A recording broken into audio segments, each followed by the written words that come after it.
ABC News. Decision 2012. The presidential debates. Here is Brian Williams. Good evening. It's estimated that upwards of 50 million of us are watching this tonight, the first in the presidential debates in this election cycle between President Barack Obama and former Massachusetts Governor Mitt Romney. The stage is ready in Denver, Colorado, the University of Denver, and all of the expectations management to the contrary. The two men you're going to see tonight are very good debaters. They have 4 Ivy League degrees between them, after all, and 50 debates between them, though not against each other until tonight. There is a critical third man on that stage tonight in Denver. That's the moderator, Jim Lehrer of PBS. He's done a dozen of these, and the rules, which he will announce at the start, give him broad leeway to guide the conversation and the debate.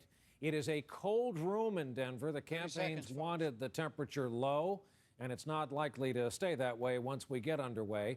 Both men have been prepping for days. This happens to be the Obama's 20th wedding anniversary. Moments ago, we saw a warm embrace between Mrs. Romney and Mrs. Obama. They both met each other at the front of the hall. Their husbands. This is the first of 3 meetings, debate style, between these candidates, even though voting is underway in 34 states. We'll throw it to the moderator. Good evening from the Magnus Arena at the University of Denver in Denver, Colorado. I'm Jim Lehrer of the PBS NewsHour, and I welcome you to the first of the 2012 presidential debates between President Barack Obama, the Democratic nominee, and former Massachusetts Governor Mitt Romney, the Republican nominee. This debate and the next 3, 2 presidential, 1 vice presidential, are sponsored by the Commission on Presidential Debates. Tonight's 90 minutes will be about domestic issues and will follow a format designed by the Commission. There will be 6 roughly 15-minute segments with 2-minute answers for the first question, then open discussion for the remainder of each segment. Thousands of people offered suggestions on segment subjects or questions via the internet and other means, but I made the final selections, and for the record, they were not submitted for approval to the Commission or the candidates. The segments, as I announced in advance, will be 3 on the economy and 1 each on health care, the role of government, and governing, with an emphasis throughout on differences, specifics, and choices. Both candidates will also have 2-minute closing statements. The audience here in the hall has promised to remain silent. No cheers, applause, boos, hisses, among other noisy, distracting things, so we may all concentrate on what the candidates have to say. There is a noise exception right now, though, as we welcome President Obama and Governor Romney.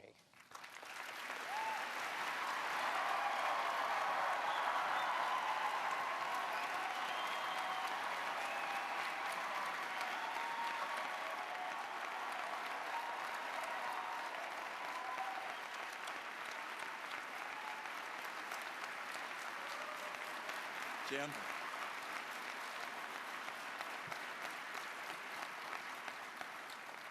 Gentlemen, welcome to you both. Let's start the economy, segment 1, and let's begin with jobs. What are the major differences between the two of you about how you would go about creating new jobs? You have 2 minutes. Each of you have 2 minutes to start. A coin toss is determined. Mr. President, you go first. Well, thank you very much, Jim, for this opportunity. I want to thank Governor Romney and the University of Denver for your hospitality. There are a lot of points I want to make tonight, but the most important one is that 20 years ago I became the luckiest man on earth because Michelle Obama agreed to marry me. And so I just want to wish, sweetie, you happy anniversary and let you know that a year from now we will not be celebrating it in front of 40 million people. 4 years ago, we went through the worst financial crisis since the Great Depression. Millions of jobs were lost. The auto industry was on the brink of collapse. The financial system had frozen up. And because of the resilience and the determination of the American people, we've begun to fight our way back. Over the last 30 months, we've seen 5 million jobs in the private sector created. The auto industry has come roaring back, and housing has begun to rise. But we all know that we've still got a lot of work to do. And so the question here tonight is not where we've been, but where we're going. Governor Romney has a perspective that says if we cut taxes, skewed towards the wealthy, and roll back regulations, that we'll be better off. I've got a different view. I think we've got to invest in education and training. I think it's important for us to develop new sources of energy here in America, that we change our tax code to make sure that we're helping small businesses and companies that are investing here in the United States, that we take some of the money that we're saving as we wind down two wars to rebuild America, and that we reduce our deficit in a balanced way that allows us to make these critical investments. Now, it ultimately is going to be up to the voters, to you, which path we should take. Are we going to double down on the top-down economic policies that help to get us into this mess, or do we embrace a new economic patriotism that says America does best when the middle class does best? And I'm looking forward to having that debate. Governor Romney, 2 minutes. Thank you, Jim. It's an honor to be here with you, and I appreciate the chance to be with the President. I'm pleased to be at the University of Denver. I appreciate their welcome, and also the Presidential Commission on these debates. And congratulations to you, Mr. President, on your anniversary. I'm sure this was the most romantic place you could imagine, here with me. So congratulations. This is obviously a very tender topic. I've had the occasion over the last couple of years of meeting people across the country. I was in Dayton, Ohio, and a woman grabbed my arm, and she said, "I've been out of work since May. Can you help me?" Ann yesterday was at a rally in Denver, and a woman came up to her with a baby in her arms and said, "Ann, my husband has had 4 jobs in 3 years, part-time jobs. He's lost his most recent job, and we've now just lost our home. Can you help us?" And the answer is yes, we can help, but it's going to take a different path, not the one we've been on, not the one the President describes as a top-down, cut taxes for the rich. That's not what I'm going to do. My plan has 5 basic parts. 1, get us energy independent, North American energy independent. That creates about 4 million jobs.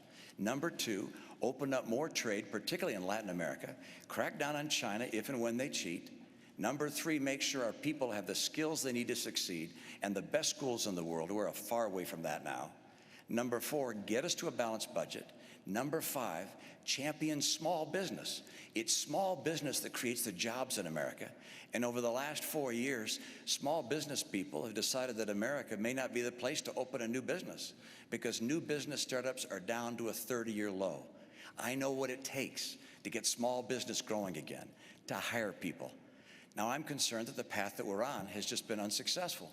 The President has a view very similar to the view he had when he ran 4 years ago, that a bigger government, spending more, taxing more, regulating more, if you will, trickle-down government would work. That's not the right answer for America. I'll restore the vitality that gets America working again. Thank you. Mr. President, please respond directly to what the governor just said about trickle-down, his trickle-down approach, as he said yours is. Well, let me talk specifically about what I think we need to do. First, we've got to improve our education system. And we've made enormous progress drawing on ideas both from Democrats and Republicans that are already starting to show gains in some of the toughest to deal with schools. We've got a program called Race to the Top that has prompted reforms in 46 states around the country, raising standards, improving how we train teachers. So now I want to hire another 100,000 new math and science teachers and create 2 million more slots in our community colleges so that people can get trained for the jobs that are out there right now.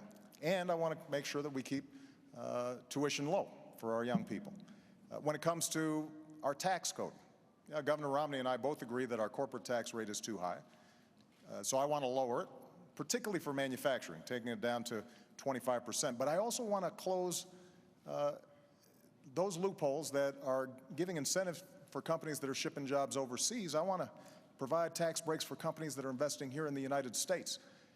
On energy, Governor Romney and I, we both agree that we've got to boost American energy production. And oil and natural gas production are higher than they've been in years. But I also believe that we've got to look at the energy sources of the future, like wind and solar and biofuels, and make those investments. So all of this is possible. Now, in order for us to do it, we do have to close our deficit, and one of the things I'm sure we'll be discussing tonight is how do we deal with our tax code, and how do we make sure that we are reducing spending in a responsible way, but also how do we have enough revenue to make those investments? And this is where there's a difference, because Governor Romney's central economic plan calls for a $5 trillion tax cut, on top of the extension of the Bush tax cuts, that's another $1 trillion, and $2 trillion in additional military spending that the military hasn't asked for. That's $8 trillion. How we pay for that, reduce the deficit, and make the investments that we need to make without dumping those costs on the middle-class Americans, I think, is one of the central questions this campaign. Both of you have spoken about a lot of different things, and we're going to try to get through them in as specific a way as we possibly can.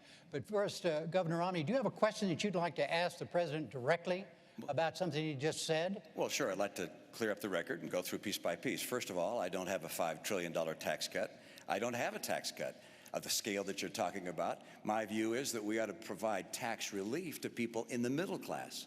But I'm not going to reduce the share of taxes paid by high-income people. High-income people are doing just fine in this economy. They'll do fine whether you're president or I am. The people who are having the hard time right now are middle-income Americans. Under the president's policies, middle-income Americans have been buried. They're just being crushed. Middle-income Americans have seen their income come down by $4,300. This is a tax in and of itself. I'll call it the economy tax. It's been crushing. At the same time, gasoline prices have doubled under the president. Electric rates are up. Food prices are up. Health care costs have gone up by $2,500 a family. Middle-income families are being crushed. And so the question is how to get them going again. And I've described it. It's energy and trade, the right kind of training programs, balancing our budget, and helping small business. Those are the cornerstones of my plan. But the president mentioned a couple of other ideas I'll just note. First, education. I agree. Education is key, particularly the future of our economy. But our training programs right now, we've got 47 of them housed in the federal government, reporting to 8 different agencies. Overhead is overwhelming. We got to get those dollars back to the states and go to the workers so they can create their own pathways to getting the training they need for jobs that will really help them. The second area, taxation. We agree we ought to bring the tax rates down, and I do, both for corporations and for individuals. But in order for us not to lose revenue and have the government run out of money, I also lower deductions and credits and exemptions so that we keep taking in the same money when you also account for growth. The third area, energy. Energy is critical, and the president pointed out correctly that production of oil and gas in the U.S. is up, but not due to his policies, in spite of his policies. Mr. President, all of the increase in natural gas and oil has happened on private land, not on government land. On government land, your administration has cut the number of permits and licenses in half. If I'm president, I'll double them and also get the oil from offshore in Alaska. And I'll bring that pipeline in from Canada. And by the way, I like coal. I'm going to make sure we can continue to burn clean coal. People in the coal industry feel like it's getting crushed by your policies. I want to get America and North America energy independent so we can create those jobs. And finally, with regards to that tax cut, look, I'm not looking to cut massive taxes and to reduce the revenues going to the government. My number one principle is there'll be no tax cut that adds to the deficit. I want to underline that. No tax cut that adds to the deficit. But I do want to reduce the burden being paid by middle-income Americans. And to do that, that also means I cannot reduce the burden paid by high-income Americans. So any language to the contrary is simply not accurate. Mr. President? Well, I think let's talk about taxes because I think it's instructive. Now, 4 years ago when I stood on this stage, I said that I would cut taxes for middle-class families. And that's exactly what I did. We cut taxes for middle-class families by about $3,600. And the reason is because I believe that we do best when the middle class is doing well.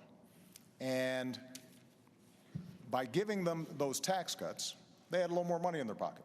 And so maybe they can buy a new car. They are certainly in a better position to weather the extraordinary recession that we went through. They can buy a computer for their kid who's going off to college. which means they're spending more money, businesses have more customers, businesses make more profits, and then hire more workers. Now, Governor Romney's proposal that he's been promoting for 18 months calls for a $5 trillion tax cut on top of $2 trillion of additional spending for our military. And he is saying that he is going to pay for it by closing loopholes and deductions. The problem is that he's been asked over 100 times how you would close those deductions and loopholes, and he hasn't been able to identify them. But I'm going to make an important point here, Jim. When you add up all the loopholes and deductions that upper income individuals are currently taking advantage of, you take those all away, you don't come close to paying for $5 trillion in tax cuts and $2 trillion in additional military spending. And that's why independent studies looking at this said the only way to meet Governor Romney's pledge of not reducing the deficit or not adding to the deficit is by burdening middle-class families. The average middle-class family with children would pay about $2,000 more. Now, that's not my analysis. That's the analysis of economists who have looked at this. And that kind of top-down economics where folks at the top are doing well, so the average person making $3 million is getting a $250,000 tax break, while middle-class families are burdened further, that's not what I believe is a recipe for economic growth. All right, what is the difference? Well, let's just stay on taxes for a moment. Right. Yeah, let's just stay on taxes for a moment here. Well, but what is the difference? virtually everything he just said about my tax plan is inaccurate. All right, so if the tax plan he described were a tax plan I was asked to support, I'd say absolutely not. I'm not looking for a $5 trillion tax cut. What I've said is I won't put in place a tax cut that adds to the deficit. That's part one. So there's no economist can say Mitt Romney's tax plan adds $5 trillion if I say I will not add to the deficit with my tax plan.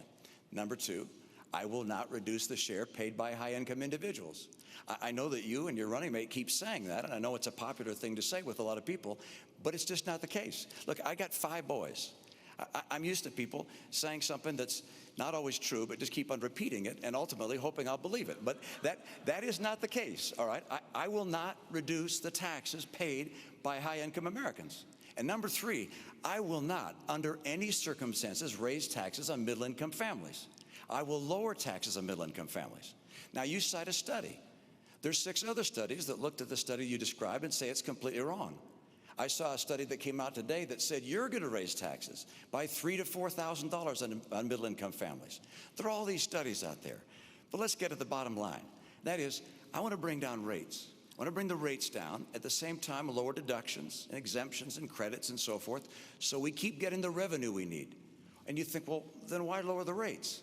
And the reason is because small business pays that individual rate. 54% of America's workers work in businesses that are taxed not at the corporate tax rate, but at the individual tax rate. And if we lower that rate, they will be able to hire more people. For me, this is about jobs. Right. This is about getting jobs for the American people. Yeah.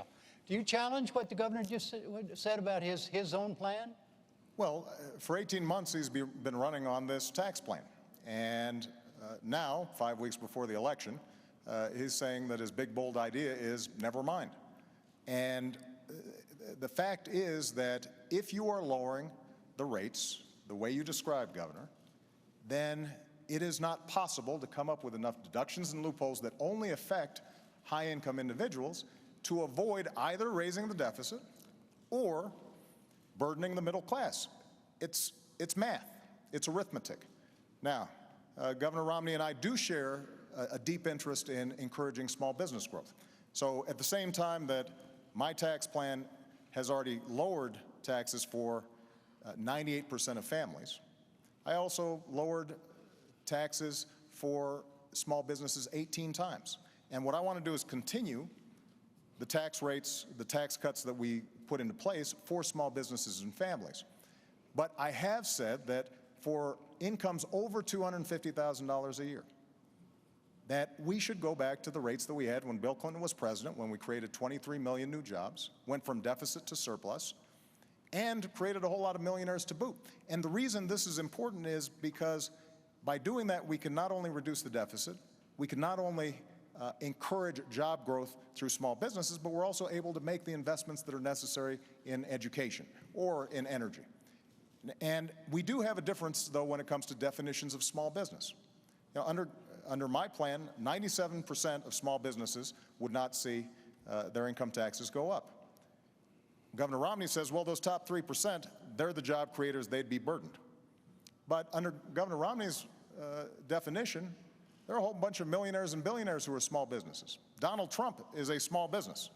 And I know Donald Trump doesn't like to think of himself as small anything, but that's how you define small businesses if you're getting business income. And that kind of approach, I believe, will not grow our economy, because the only way to pay for it without either burdening the middle class or blowing up our deficit is to make drastic cuts in things like education, making sure that we are continuing to invest in basic science and research, all the things that are helping America grow. And I think that would be a mistake.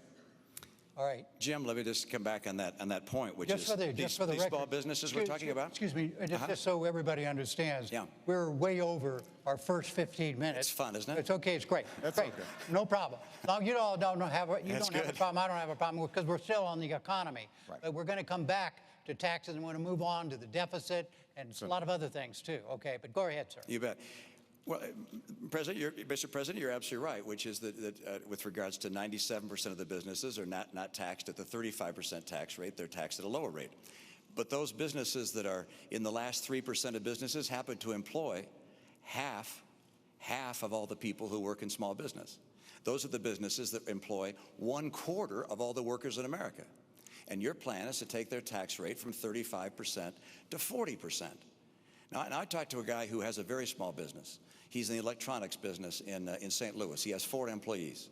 He said he and his son calculated how much they pay in taxes.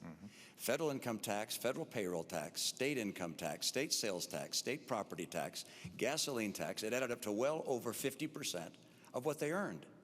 And your plan is to take the tax rate on successful small businesses from 35% to 40%.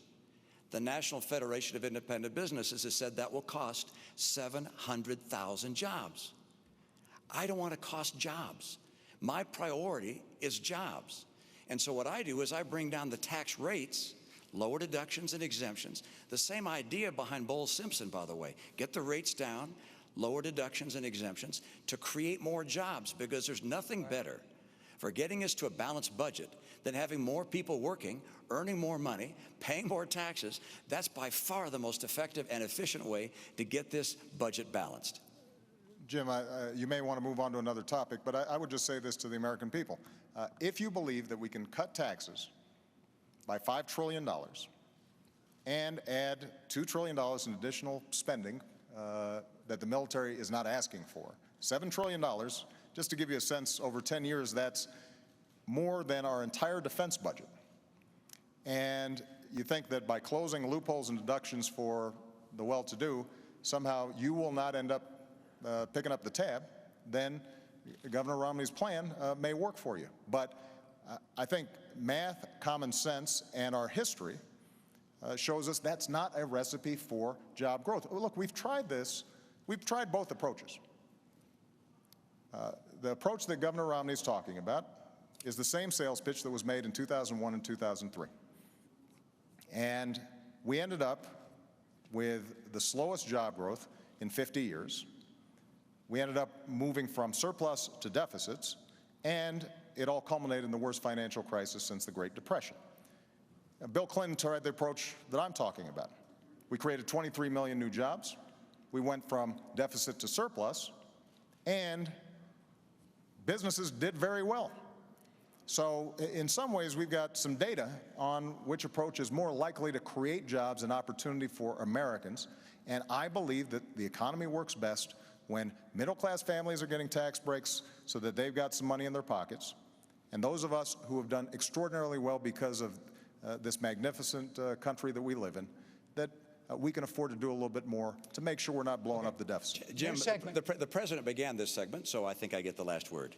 So I'm going to take it. You're going to get the first word in the next segment. Well, but he gets the first word of that segment. I get the last word of that segment. I hope. Let me just make this comment. First of all, let me repeat what I said. I'm not in favor of a $5 trillion tax cut. That's not my plan. My plan is not to put in place any tax cut that will add to the deficit. That's point one. So you may keep referring to it as a $5 trillion tax cut, but that's not my plan. Okay. Number two, let's look at history. My plan is not like anything that's been tried before. My plan is to bring down rates, but also bring down deductions and exemptions and credits at the same time so the revenue stays in, but that we bring down rates to get more people working. My priority is putting people back to work in America. They're suffering in this country. And we talk about evidence. Look at the evidence of the last 4 years. It's absolutely extraordinary. We've got 23 million people out of work or stop looking for work in this country. All right. We've got, when the president took office, 32 million people on food stamps, 47 million on food stamps today. Economic growth this year, slower than last year, and last year slower than the year before. Going forward with the status quo is not going to cut it for the American people who are struggling today. All right, let's talk. We're still on the economy. This is theoretically now a second segment still on the economy, and specifically on what to do about the federal deficit, the federal debt. And the question, you each have 2 minutes on this, and Governor Romney, you go first because the president went first on segment one. And the question is this: what are the differences between the two of you as to how you would go about tackling the deficit problem in this country? Well, good. I'm glad you raised that, and it's a critical issue. I think it's not just an economic issue. I think it's a moral issue. I think it's frankly not moral for my generation to keep spending massively more than we take in, knowing those burdens are going to be passed on to the next generation. And they're going to be paying the interest and the principal all their lives. And the amount of debt we're adding at $1 trillion a year is simply not moral. So how do we deal with it? Well, mathematically, there are 3 ways that you can cut a deficit. One, of course, is to raise taxes. Number 2 is to cut spending. And number 3 is to grow the economy. Because if more people work in a growing economy, they're paying taxes, and you can get the job done that way. The president would prefer raising taxes. I understand. The problem with raising taxes is that it slows down the rate of growth, and you can never quite get the job done. I want to lower spending and encourage economic growth at the same time. What things would I cut from spending? Well, first of all, I will eliminate all programs by this test if they don't pass it. Is the program so critical it's worth borrowing money from China to pay for it? And if not, I'll get rid of it. Obamacare's on my list. I apologize, Mr. President. I use that term with all respect, by the way. Good. Okay, good. So I'll get rid of that. I'm sorry, Jim. I'm going to stop the subsidy to PBS. I'm going to stop other things. I like PBS. I love Big Bird. I actually like you too. But I'm not going to keep on spending money on things to borrow money from China to pay for. So that's number 1. Number 2, I'll take programs that are currently good programs, but I think could be run more efficiently at the state level and send them to the state. Number 3, I'll make government more efficient and to cut back the number of employees, combine some agencies and departments. My cutbacks will be done through attrition, by the way. This is the approach we have to take to get America to a balanced budget. The president said he'd cut the deficit in half. Unfortunately, he doubled it. $1 trillion deficits for the last 4 years. The president's put in place as much public debt, almost as much debt held by the public as all prior presidents combined. Mr. President, 2 minutes. When I walked into the Oval Office, I had more than $1 trillion deficit greeting me. And we know where it came from. 2 wars that were paid for on a credit card, 2 tax cuts that were not paid for, and a whole bunch of programs that were not paid for, and then a massive economic crisis. And despite that, what we've said is, yes, we had to take some initial emergency measures to make sure we didn't slip into a Great Depression. But what we've also said is, let's make sure that we are cutting out those things that are not helping us grow. So 77 government programs, everything from aircrafts that the Air Force had ordered but weren't working very well. 18 government programs for education that were well-intentioned but weren't helping kids learn. We went after medical fraud in Medicare and Medicaid very aggressively, more aggressively than ever before, and have saved tens of billions of dollars, $50 billion of waste taken out of the system. And I worked with Democrats and Republicans to cut $1 trillion out of our discretionary domestic budget. That's the largest cut in the discretionary domestic budget since Dwight Eisenhower. Now, we all know that we've got to do more. And so I put forward a specific $4 trillion deficit reduction plan. It's on a website. You can look at all the numbers, what cuts we make and what revenue we raise. And the way we do it is $2.50 for every cut. We ask for $1 of additional revenue, paid for, as I indicated earlier, by asking those of us who have done very well in this country to contribute a little bit more to reduce the deficit. Governor Romney earlier mentioned the Bowles-Simpson Commission. Well, that's how the commission, bipartisan commission that talked about how we should move forward, suggested we have to do it in a balanced way with some revenue and some spending cuts. And this is a major difference that Governor Romney and I have. Let me just finish this point because you're looking for contrast.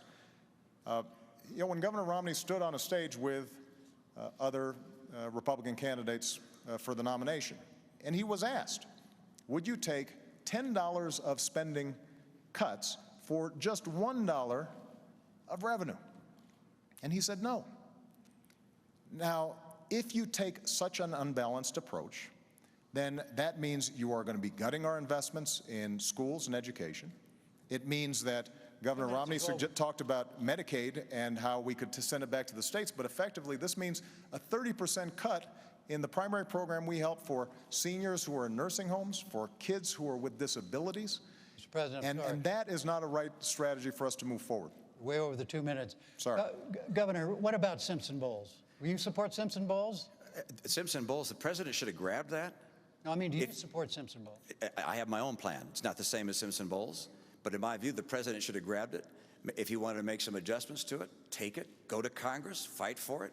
That's what we've done. Made some adjustments to it, and we're putting it forward before Congress right now. A $4 trillion plan. But you've been president 4 years. You've been president 4 years. Right. You said you cut the deficit in half. It's now 4 years later. We still have trillion-dollar deficits. The CBO says we'll have a trillion-dollar deficit each of the next 4 years. If you're reelected, we'll get to a trillion-dollar debt. I mean, you have said before you'd cut the deficit in half. And I love this idea of $4 trillion in cuts. You found $4 trillion of ways to reduce or to get closer to a balanced budget, except we still show trillion-dollar deficits every year. That doesn't get the job done. Let me come back and say, why is it that I don't want to raise taxes? Why don't I want to raise taxes on people? And actually, you said it back in 2010. You said, look, I'm going to extend the tax policies that we have. Now, I'm not going to raise taxes on anyone, because when the economy is growing slow like this, when we're in recession, you shouldn't raise taxes on anyone. Well, the economy is still growing slow. As a matter of fact, it's growing much more slowly now than when you made that statement. And so if you believe the same thing, you just don't want to raise taxes on people. And the reality is, it's not just wealthy people. You mentioned Donald Trump. It's not just Donald Trump you're taxing. It's all those businesses that employ 1/4 of the workers in America, these small businesses that are taxed as individuals. You raise taxes and you kill jobs. That's why the National Federation of Independent Businesses said your plan will kill 700,000 jobs. I don't want to kill jobs in this environment. Let me make one more point. Okay, let's let him answer the taxes thing for a moment. Okay. Mr. President. Well, we've had this discussion before. About the idea that in order to reduce the deficit, right, there has to be revenue in addition to cuts. There has to be revenue in addition to cuts. Now, Governor Romney has ruled out revenue. He's ruled out revenue. Absolutely. Completely. Okay, Look, the revenue I get is by more people working, getting higher pay, paying more taxes. That's how we get growth and how we balance the budget. Right. But the idea of taxing people more, putting more people out of work, you'll never get there. You never balance the budget by raising taxes. Spain spends 42% of their total economy on government. Okay. We're now spending 42% of our economy on government. I don't want to go down the path to Spain. I want to go down the path of growth that puts Americans to work with more money coming in because they're working. Yeah. But Mr. President, you're saying in order to get the job done, it's got to be balanced. You've got to have if we're serious, we've got to take a balanced, responsible approach. And by the way, this is not just when it comes to individual taxes. Let's talk about corporate taxes. Now, I've identified areas where we can right away make a change that I believe would actually help the economy. The oil industry gets $4 billion a year in corporate welfare. Basically, they get deductions that those small businesses that Governor Romney refers to, they don't get. Now, does anybody think that ExxonMobil needs some extra money when they're making money every time you go to the pump? Why wouldn't we want to eliminate that? Why wouldn't we eliminate tax breaks for corporate jets. My attitude is if you got a corporate jet, you can probably afford to pay full freight, not get a special break for it. When it comes to corporate taxes, Governor Romney has said he wants to, in a revenue-neutral way, close loopholes, deductions. He hasn't identified which ones they are, but thereby bring down the corporate rate. Well, I want to do the same thing, but I've actually identified how we can do that. And part of the way to do it is to not give tax breaks to companies that are shipping jobs overseas. Right now, you can actually take a deduction for moving a plant overseas. I think most Americans would say that doesn't make sense, and all that raises revenue. And so if we take a balanced approach, what that then allows us to do is also to help young people, the way we already have during my administration, make sure that they can afford to go to college. It means that the teacher that I met in Las Vegas, a wonderful young lady, who describes to me, she's got 42 kids in her class. The first 2 weeks, she's got them, some of them sitting on the floor until finally they get reassigned. They're using textbooks that are 10 years old. That is not a recipe for growth. That's not how America was built. And so budgets reflect choices. Ultimately, we're going to have to make some decisions. And if we're asking for no revenue, then that means that we've got to get rid of a whole bunch of stuff. And the magnitude of the tax cuts that you're talking about, Governor, would end up resulting in severe hardship for people, but more importantly, would not help us grow. As I indicated before, when you talk about shifting Medicaid to states, we're talking about potentially a 30% cut in Medicaid over time. Now, that may not seem like a big deal when it just is paper, numbers on a sheet of paper. But if we're talking about a family who's got an autistic kid and is depending on that Medicaid, that's a big problem. And governors are creative, there's no doubt about it. But they're not creative enough to make up for 30% of revenue on something like Medicaid. What ends up happening is some people end up not getting help. Jim, we've gone on a lot of topics there, and so it's going to take a minute to go from Medicaid to schools to oil to tax breaks and companies going overseas. So let's go through them one by one. First of all, the Department of Energy has said the tax break for oil companies is $2.8 billion a year. And it's actually an accounting treatment, as you know, that's been in place for 100 years.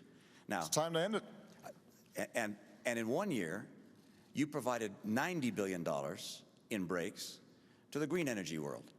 Now, I like green energy as well, but that's about 50 years worth of what oil and gas receives. And you say Exxon and Mobil. Actually, this $2.8 billion goes largely to small companies, to drilling operators and so forth. But you know, if we get that tax rate from 35% down to 25%, why, that $2.8 billion is on the table. Of course it's on the table. That's probably not going to survive if you get that rate down to 25%. But don't forget, you put $90 billion, like 50 years worth of breaks into solar and wind, to Solyndra and Fisker and Tesla and Enter1. I mean, I had a friend who said you don't just pick the winners and losers, you pick the losers. All right. So this is not the kind of policy you want to have. You want to get America energy secure. The second topic, which is, you said you get a deduction for taking a plant overseas. Look, I've been in business for 25 years. I have no idea what you're talking about. I maybe need to get a new accountant. But the idea that you get a break for shipping jobs overseas is simply not the case. What we do have right now is a setting where I'd like to bring money from overseas back to this country. And finally, Medicaid to states, I'm not quite sure where that came in except this, which is I would like to take the Medicaid dollars that go to states and say to a state, you're going to get what you got last year, plus inflation, plus 1%, and then you're going to manage your care for your poor in the way you think best. And I remember as a governor, when this idea was floated by Tommy Thompson, the governors, Republican and Democrats, said, please let us do that. We can care for our own poor in so much better and more effective a way than having the federal government tell us how to care for our poor. So let states, one of the magnificent things about this country is the whole idea that states are the laboratories of democracy. Don't have the federal government tell everybody what kind of training programs they have to have and what kind of Medicaid they have to have. Let states do this. And by the way, if a state gets in trouble, well, we could step in and see if we can find a way to help them. But the right approach is one which relies on the brilliance of our people and states, not the federal government. 2 seconds, and we're going on, still on the economy on another, but another part of it. Okay. All right? All right, this is segment 3, the economy. Entitlements. First answer goes to you. 2 minutes, Mr. President. Do you see a major difference between the two of you on Social Security? You know, I suspect that on Social Security, we've got a somewhat similar position. Social Security is structurally sound. It's going to have to be tweaked the way it was by Ronald Reagan and Democratic Speaker Tip O'Neill. But the basic structure is sound.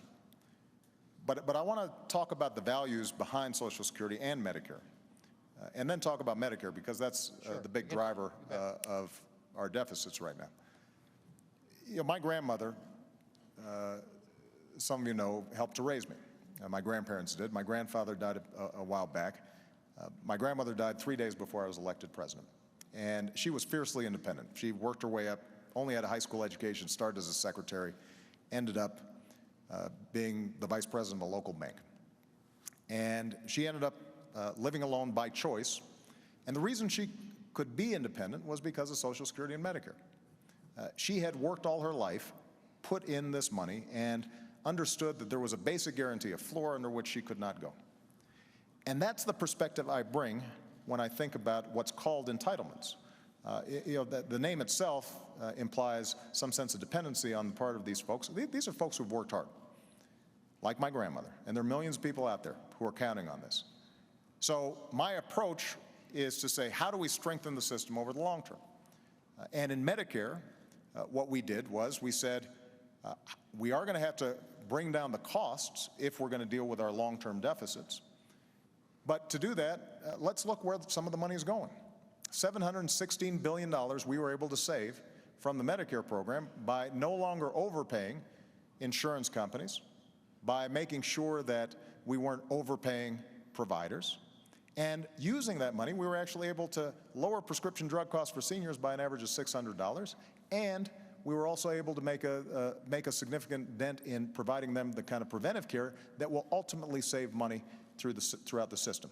So the way for us to deal with Medicare in particular is to lower health care costs.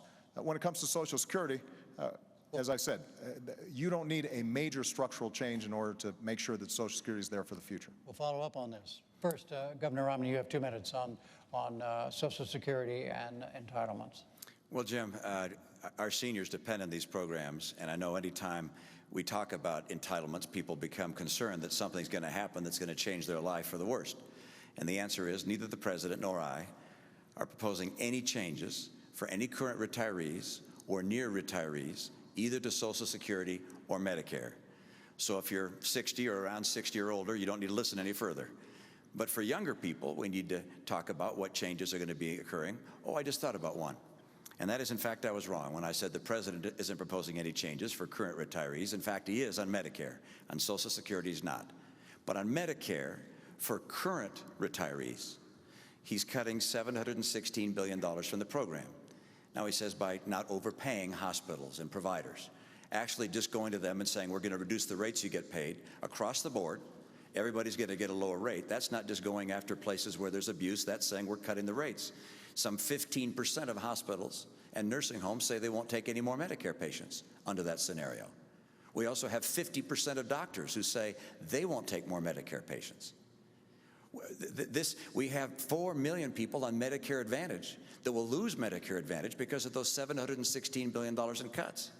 I can't understand how you can cut Medicare $716 billion for current recipients of Medicare. Now you point out, well, we're putting some back. We're going to give them a better prescription program. That's $1 for every 15 you've cut. They're smart enough to know that's not a good trade. I want to take that $716 billion you've cut and put it back into Medicare. By the way, we can include a prescription program if we need to improve it. But the idea of cutting $716 billion from Medicare to be able to balance the additional cost of Obamacare is, in my opinion, a mistake. And with regards to young people coming along, I've got proposals to make sure Medicare and Social Security are there for them without any question. Mr. President. First of all, I think it's important for Governor Romney to present this plan that he says will only affect folks in the future. And the essence of the plan is that he would turn Medicare into a voucher program. It's called premium support, but it's understood to be a voucher program. His running mate... And you don't support that? I don't, and let me explain why. Again, that's for future people, right? Not for current retirees. So if you're 54 or 55, you might want to listen, because this will affect you. The idea, which was originally presented by Congressman Ryan, your running mate, is that we would give a voucher to seniors, and they could go out in the private marketplace and buy their own health insurance. The problem is that because the voucher wouldn't necessarily keep up with healthcare inflation, it was estimated that this would cost the average senior about $6,000 a year. Now, in fairness, what Governor Romney has now said is he'll maintain traditional Medicare alongside it. But there's still a problem, because what happens is those insurance companies are pretty clever at figuring out who are the younger and healthier seniors. They recruit them, leaving the older, sicker seniors in Medicare. And every healthcare economist who looks at it says over time what will happen is the traditional Medicare system will collapse. And then what you've got is folks like my grandmother at the mercy of the private insurance system, precisely at the time when they are most in need of decent health care. So I don't think vouchers are the right way to go. And this is not my only my opinion. AARP thinks that the savings that we obtained from Medicare bolstered the system, lengthened the Medicare trust fund by 8 years. Benefits were not affected at all. And ironically, if you repeal Obamacare, and I have become fond of this term, Obamacare, if you repeal it, what happens is those seniors right away are going to be paying $600 more in prescription care. They're now going to have to be paying copays for basic checkups that can keep them healthier. And the primary beneficiary of that repeal are insurance companies that are estimated to gain billions of dollars back when they aren't making seniors any healthier. And I don't think that's the right approach when it comes to making sure that Medicare is stronger over the long term. We'll talk about specifically about health care in a moment, but do you support the voucher system, Governor? What I support is no change for current retirees and near retirees to Medicare, and the president supports taking $716 billion out of that program. What about the voucher? So that's number one. All right. Number two is for people coming along that are young. What I do to make sure that we can keep Medicare in place for them is to allow them to either to choose the current Medicare program or a private plan, their choice. They get to choose, and they'll have at least 2 plans that will be entirely at no cost to them. So they don't have to pay additional money, no additional $6,000. That's not going to happen. They'll have at least 2 plans. And by the way, if the government can be as efficient as the private sector and offer premiums that are as low as the private sector, people will be happy to get traditional Medicare, or they'll be able to get a private plan. I know my own view is I'd rather have a private plan. I'd just as soon not have the government telling me what kind of health care I get. I'd rather be able to have an insurance company. If I don't like them, I can get rid of them and find a different insurance company. But people will make their own choice. The other thing we have to do to save Medicare, we have to have the benefits high for those that are low income, but for higher income people, we're going to have to lower some of the benefits. We have to make sure this program is there for the long term. That's the plan that I put forward. And by the way, the idea came not even from Paul Ryan or Senator Wyden, who's a co-author of the bill with Paul Ryan in the Senate, but also it came from Bill Clinton's chief of staff. This is an idea that's been around a long time, which is saying, hey, let's see if we can't get competition into the Medicare world so that people can get the choice of different plans at lower cost, better quality, I believe, in competition. Jim, if I can just respond very quickly. First of all, every study has shown that Medicare has lower administrative costs than private insurance does, which is why seniors are generally pretty happy with it. And private insurers have to make a profit. Nothing wrong with that. That's what they do. And so you've got higher administrative costs plus profit on top of that. And if you are going to save any money through what Governor Romney is proposing, what has to happen is that the money has to come from somewhere. And when you move to a voucher system, you are putting seniors at the mercy of those insurance companies. And over time, if traditional Medicare has decayed or fallen apart, then they're stuck. And this is the reason why AARP has said that your plan would weaken Medicare substantially, and that's why they were supportive of the approach that we took. One last point I want to make. We do have to lower the cost of health care, not just in Medicare and Talk Medicaid. about that in a minute. But overall. Oh, okay. And so That's a big topic. Can we stay on is Medicare? that Can we is that finish? a separate topic? Yeah, I want to I'm get to sorry. it, but all I want to do is very quickly Let's get back to before we leave the Medicare. economy. Let's get back to Medicare. No, The president said that the but- government can provide the service at lower cost and without a profit. All right. If that's the case, then it will always be the best product that people can purchase. But my Wait a minute, experience, Governor. my experience is the private sector typically is able to provide a better product at a lower cost. Can the two of you agree that the voters have a choice, a clear choice between the two of Absolutely. you on Medicare? Absolutely. All right. So to finish quickly, briefly on the economy, what is your view about the level of federal regulation of the economy right now? Is there too much? And in your case, Mr. President, should there be more? Beginning with you, this is not a new 2-minute segment. Just start, and we'll go for a few minutes, and then we're going to go to health care, okay? Regulation is essential. You can't have a free market work if you don't have regulation. As a business person, I had to have I need to know the regulations. I needed them there. You couldn't have people opening up banks in their garage and making loans. I mean, you have to have regulations so that you can have an economy work. Every free economy has good regulation. At the same time, regulation can become excessive. Is it excessive now, Well, do you think? in some places, yes. Like In other where? places, Give me no. an- give It me can an- become out of date. And what's happened with some of the legislation that's been passed during the president's term, you've seen regulation become excessive, and it's hurt the economy. Let me give you an example. Dodd-Frank was passed, and it includes within it a number of provisions that I think has some unintended consequences that are harmful to the economy. One is it designates a number of banks as too big to fail, and they're effectively guaranteed by the federal government. This is the biggest kiss that's been given to New York banks I've ever seen. This is an enormous boon for them. There have been 122 community and small banks have closed since Dodd-Frank. So there's one example. Here's another. In Dodd-Frank, it says... You want to repeal Dodd-Frank? Well, I would repeal that and replace it. We're not going to get rid of all regulation. You have to have regulation. Okay. All right. And there's some parts of Dodd-Frank that make all the sense in the world. You need transparency. You need to have leverage limits for institutions. Well, here's a specific. But let's mention the other one. Let's talk the other big one. No, let's not. Okay. Let's let him respond. Let's let him respond to this specific on Dodd-Frank and what the governor just said. Well, I think this is a great example. The reason we have been in such an enormous economic crisis was prompted by reckless behavior across the board. Now, it wasn't just on Wall Street. You had loan officers that were given loans and mortgages that really shouldn't have been given because the folks didn't qualify. You had people who were borrowing money to buy a house that they couldn't afford.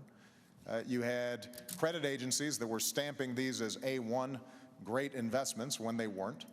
But you also had banks making money hand over fist, churning out products that the bankers themselves didn't even understand in order to make big profits, but knowing that it made the entire system vulnerable.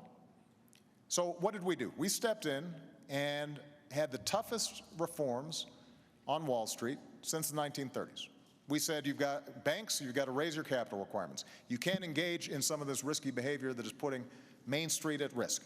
We're going to make sure that you've got to have a living will so we can know how you're going to wind things down if you make a bad bet, so we don't have other taxpayer bailouts. In the meantime, by the way, we also made sure that all the help that we provided those banks was paid back every single dime with interest.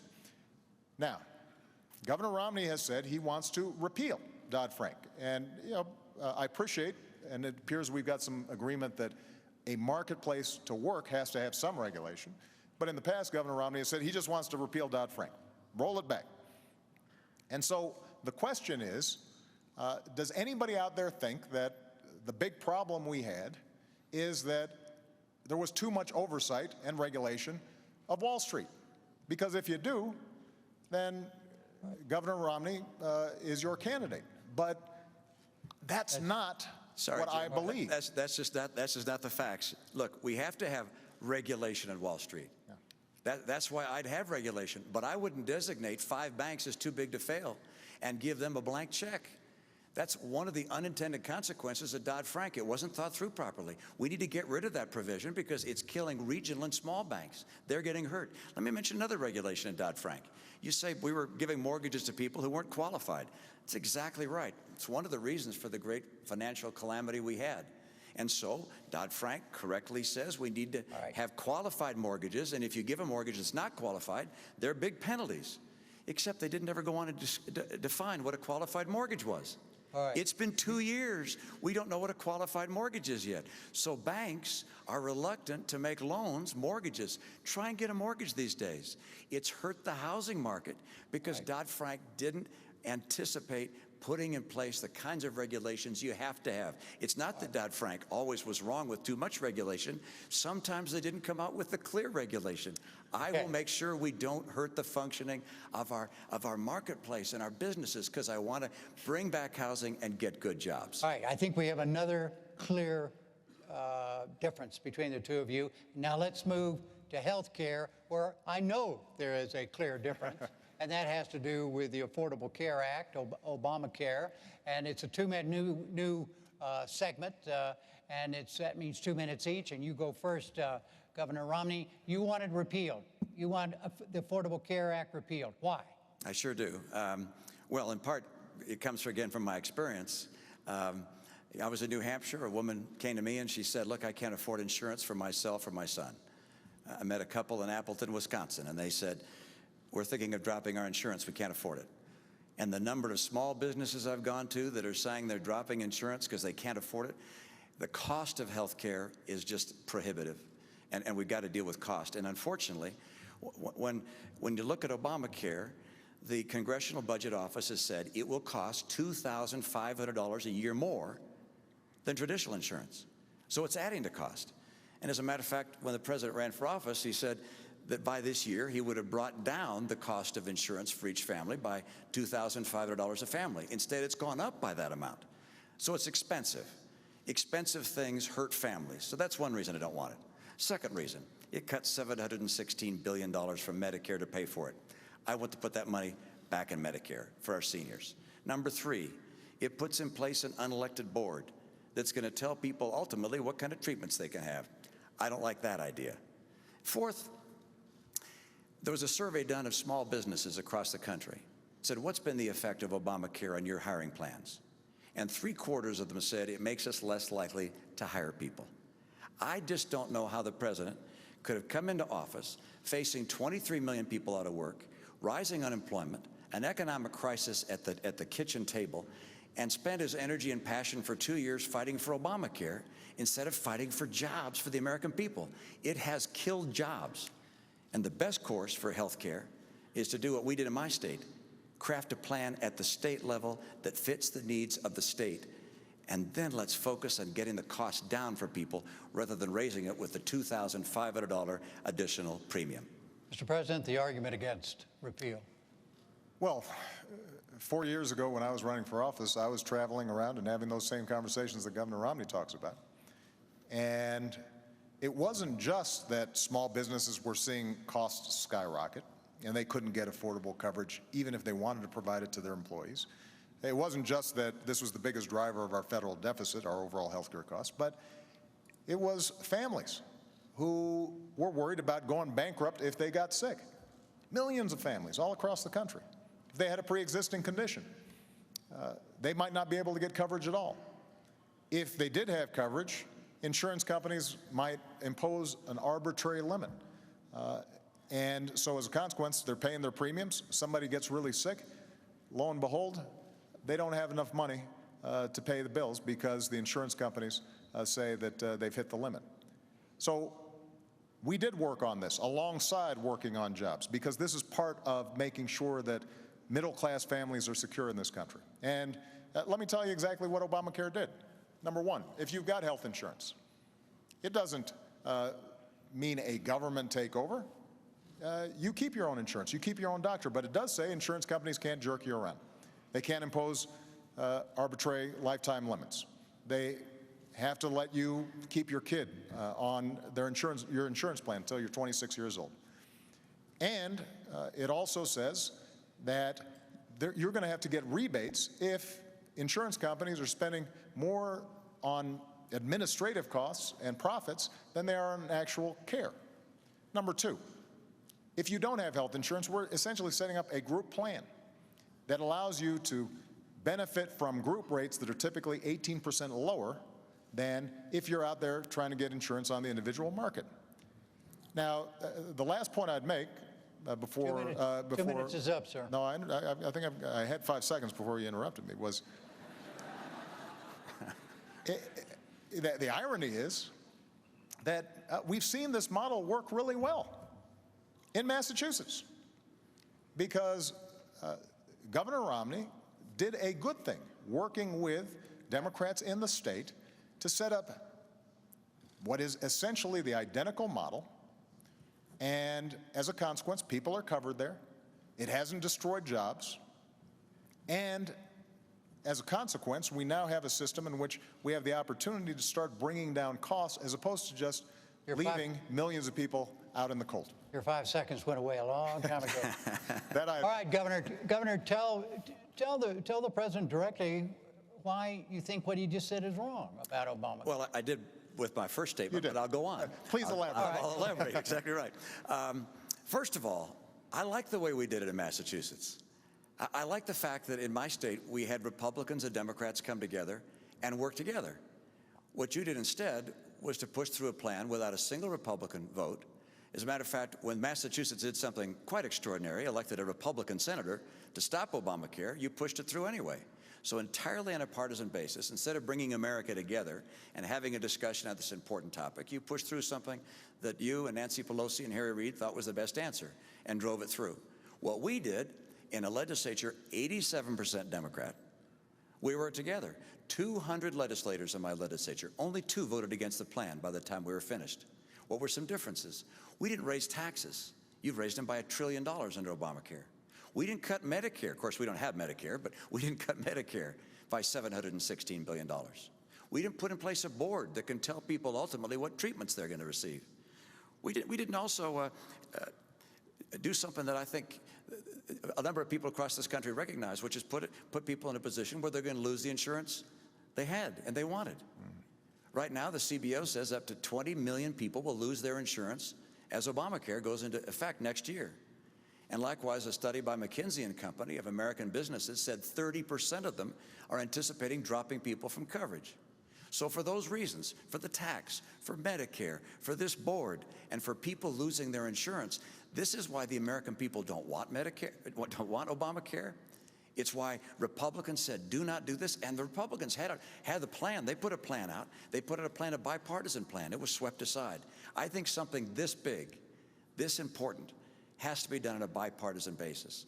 And we have to have a president who can reach across the aisle and fashion important legislation with the input from both parties. Governor Romney said this has to be done on a bipartisan basis. This was a bipartisan idea. In fact, it was a Republican idea.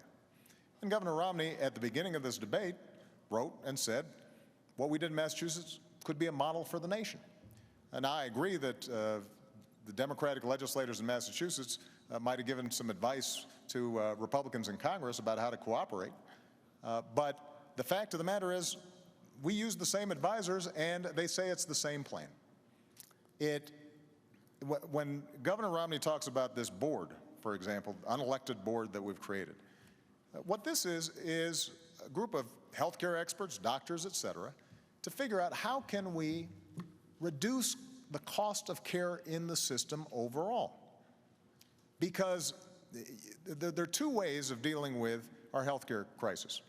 One is to simply leave a whole bunch of people uninsured and let them fend for themselves, to let businesses figure out how long they can continue to pay premiums until finally they just give up and their workers are no longer getting insured. And that's been the trend line. Or alternatively, we can figure out how do we make the cost of care more effective. And there are ways of doing it. So at Cleveland Clinic, one of the best healthcare systems in the world, they actually provide great care, cheaper than average. And the reason they do is because they do some smart things. They say, if a patient's coming in, let's get all the doctors together at once, do one test instead of having the patient run around with 10 tests. let's make sure that we're providing preventive care, so we're catching the onset of something like diabetes. Let's pay providers on the basis of performance as opposed to on the basis of how many procedures they've engaged in.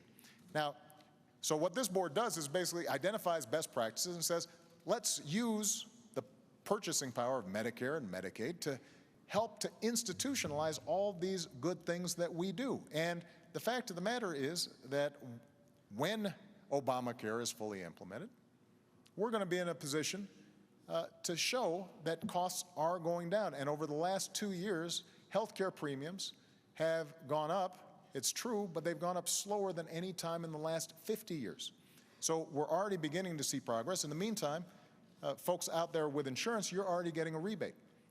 Let me make one last point. Governor Romney says we should replace it. I'm just going to repeal it, but we can replace it with something. But the problem is he hasn't described what exactly we'd replace it with, other than saying we're going to leave it to the states.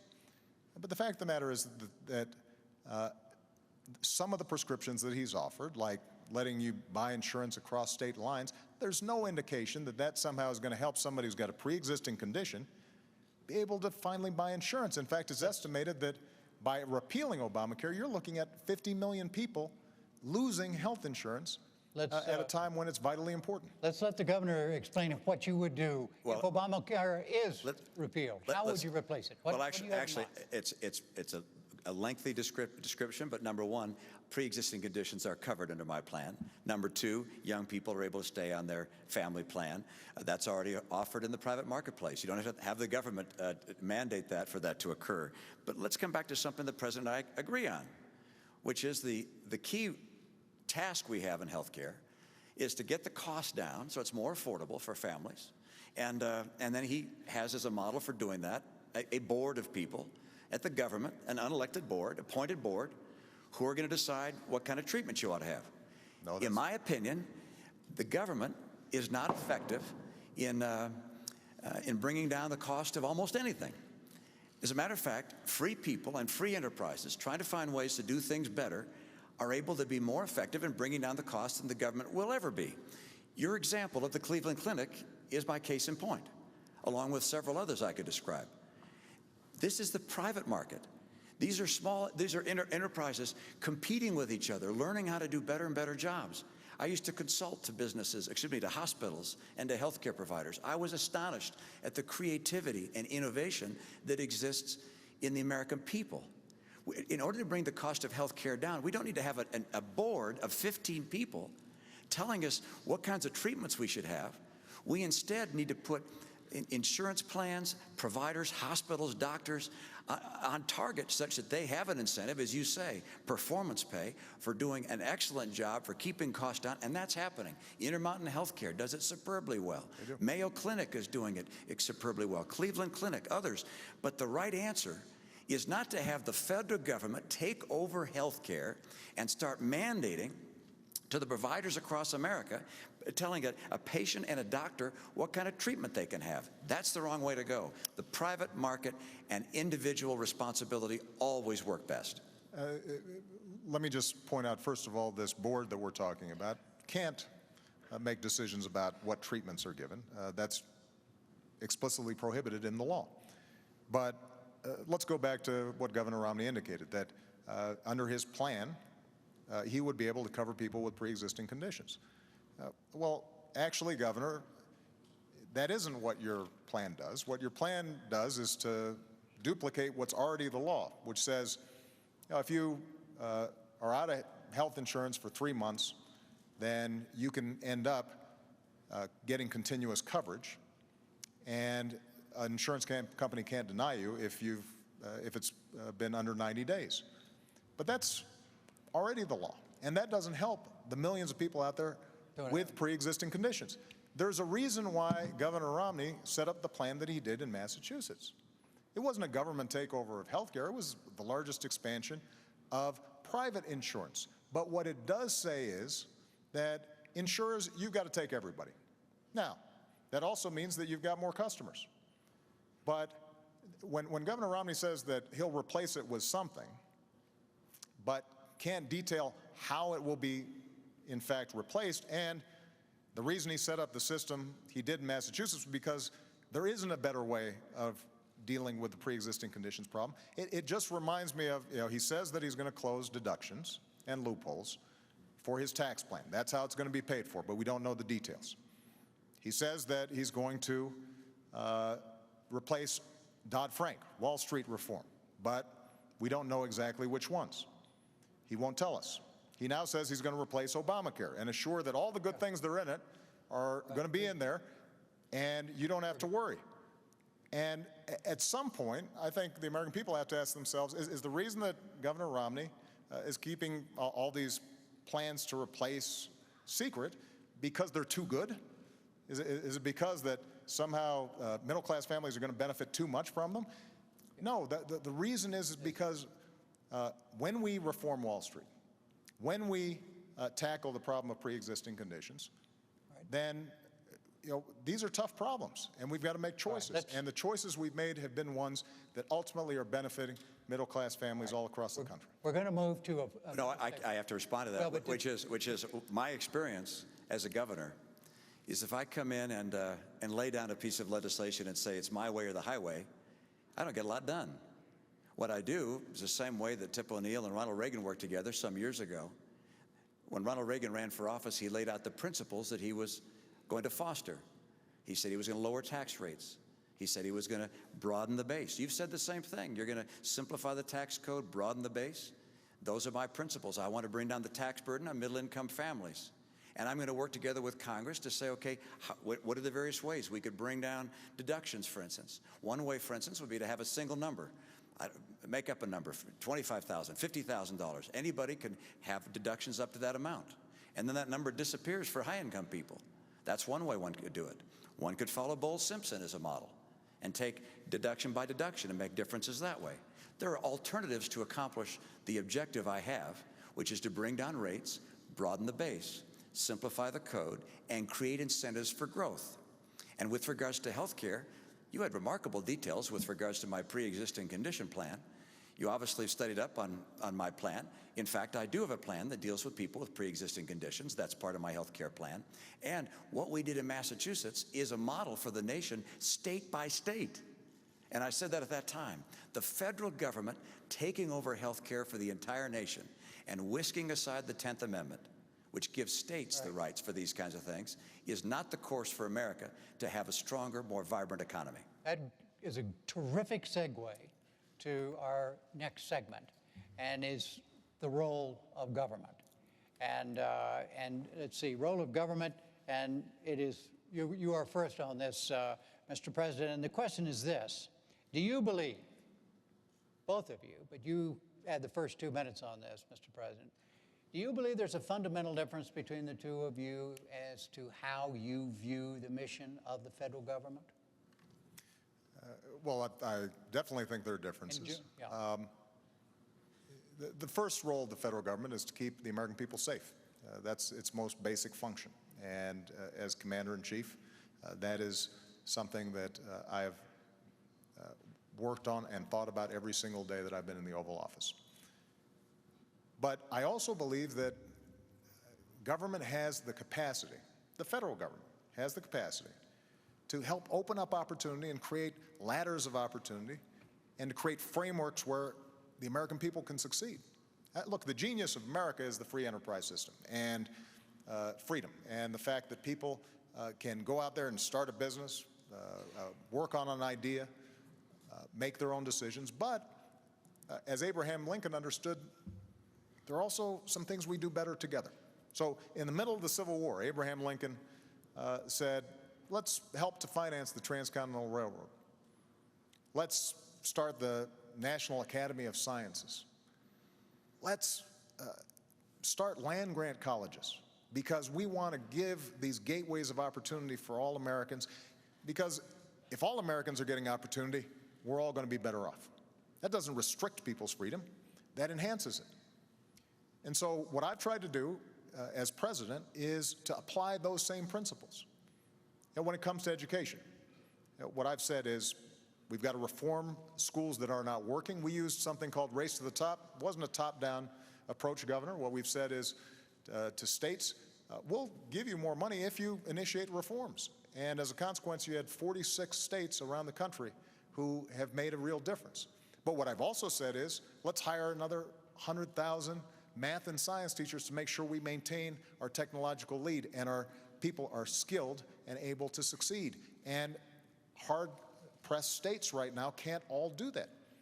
In fact, we've seen layoffs of hundreds of thousands of teachers over the last several years, and Governor Romney doesn't think we need more teachers. I do, because I think that that is the kind of investment where the federal government can help. It can't do it all, but it can make a difference, and as a consequence, we'll have a better trained workforce, and that will create jobs because companies want to locate in places where we've got a skilled workforce. 2 minutes, Governor, on the role of government. Your view. Well, first, I love great schools. Massachusetts, our schools are ranked #1 of all 50 states. And the key to great schools, great teachers. So I reject the idea that I don't believe in great teachers or more teachers. Every school district, every state should make that decision on their own. The role of government. Look behind us, the Constitution and the Declaration of Independence. The role of government is to promote and protect the principles of those documents. First, life and liberty. We have a responsibility to protect the lives and liberties of our people, and that means a military second to none. I do not believe in cutting our military. I believe in maintaining the strength of America's military.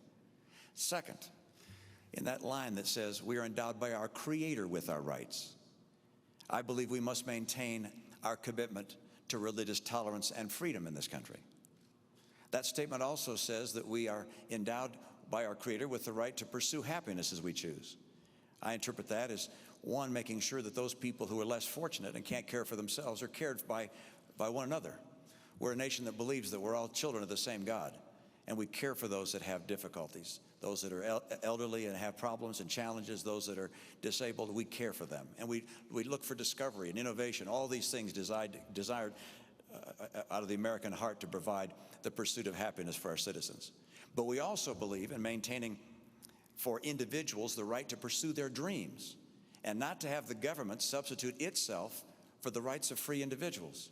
And what we're seeing right now is, in my view, a trickle-down government approach, which has government thinking it can do a better job than free people pursuing their dreams, and it's not working.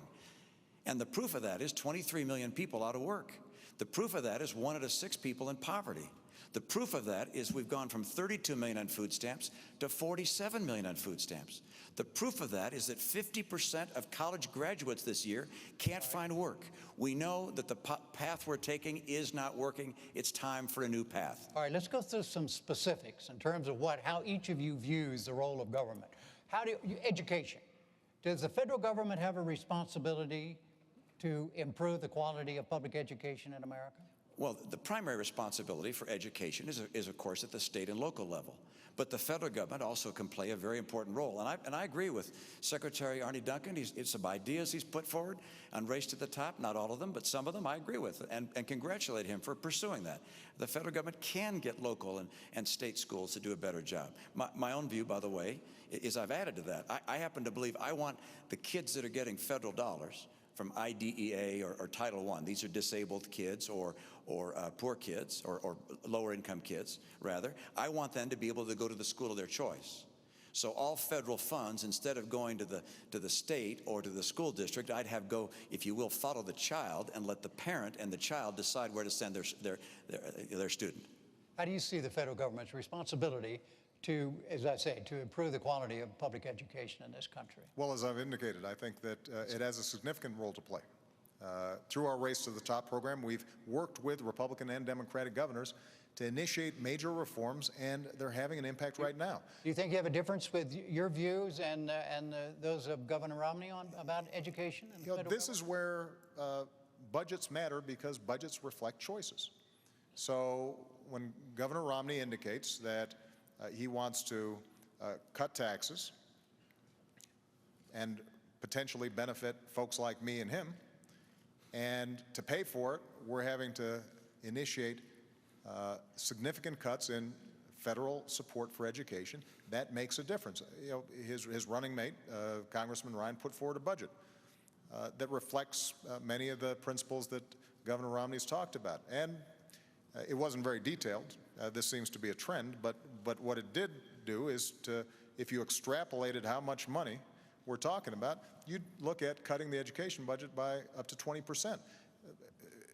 When it comes to community colleges, we are seeing great work done out there all over the country because we have the opportunity to train people for jobs that exist right now. And one of the things I suspect Governor Romney and I probably agree on is getting businesses to work with community colleges so that they're setting up their training programs. Do you agree, Governor? Let me just finish the point. It's by what I suspect it'll be a small going very well in agreement. my state, by the way. Yeah. Where they're partnering so that they're designing training programs, and people who are going through them know that there's a job waiting for them if they complete. Okay. That makes a big difference, but that requires some federal support. Let me just say one final example. When it comes to making college affordable, whether it's 2-year or 4-year, one of the things that I did as president was we were sending $60 billion to banks and lenders as middlemen for the student loan program, even though the loans were guaranteed. So there was no risk for the banks or the lenders, but they were taking billions out of the system. And we said, why not cut out the middleman?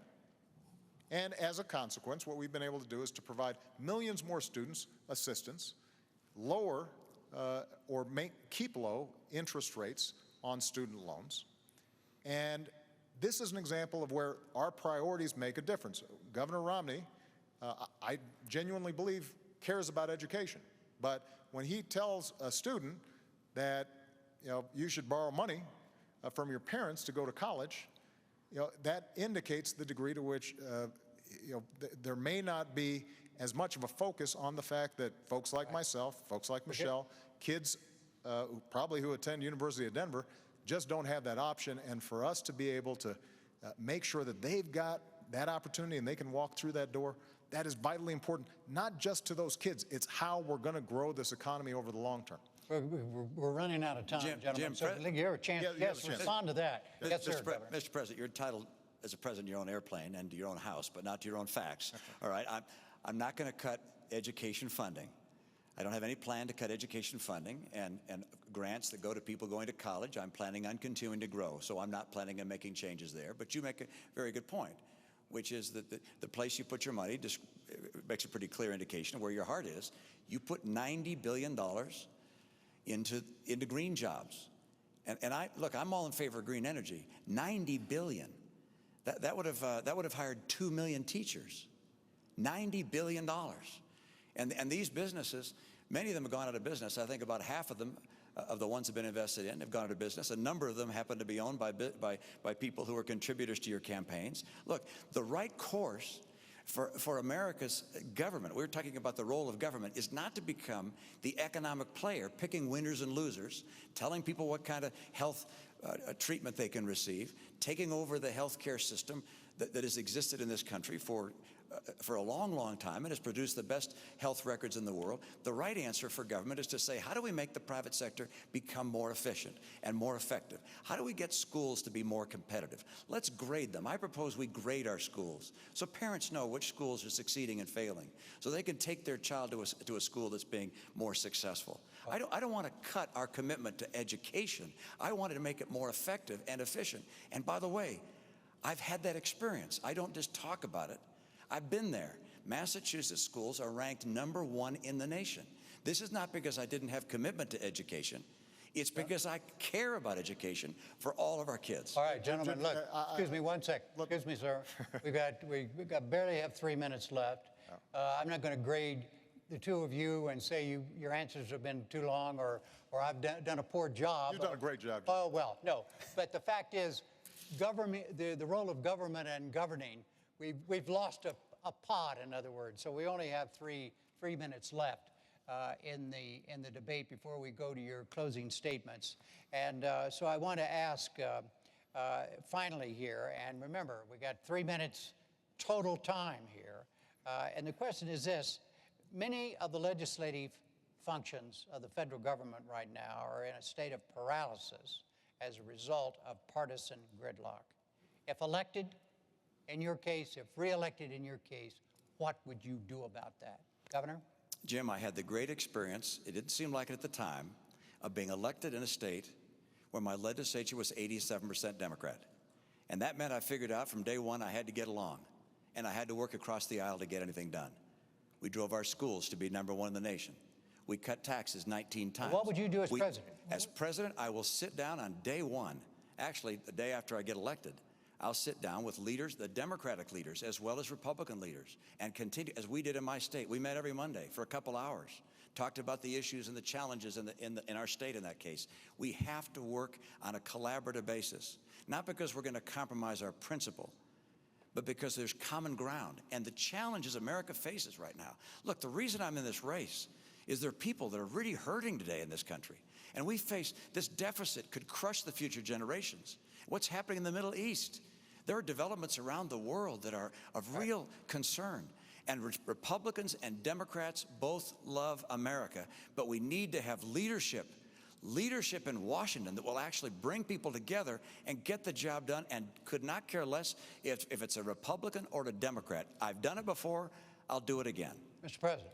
Well, first of all, I think Governor Romney is going to have a busy first day because he's also going to repeal Obamacare, which will not be very popular among Democrats as you're sitting down with him. Look, my philosophy has been, I will take ideas from anybody, Democrat or Republican, as long as they're advancing the cause of making middle-class families stronger and giving ladders of opportunity into the middle class. That's how we cut taxes for middle-class families and small businesses. That's how we cut $1 trillion of spending that wasn't advancing that cause. That's how we signed 3 trade deals into law that are helping us to double our exports and sell more American products around the world. That's how we repealed Don't Ask, Don't Tell. That's how we ended the war in Iraq, as I promised, and that's how we're going to wind down the war in Afghanistan. That's how we went after al-Qaeda and bin Laden. So we've seen progress even under Republican control of the House of Representatives. But ultimately, part of being principled, part of being a leader is, A, being able to describe exactly what it is that you intend to do, not just saying, I'll sit down, but you have to have a plan. Number 2, what's important is occasionally you've got to say no to folks both in your own party and in the other party. And yes, have we had some fights between me and the Republicans when they fought back against us reining in the excesses of Wall Street? Absolutely, because that was a fight that needed to be had.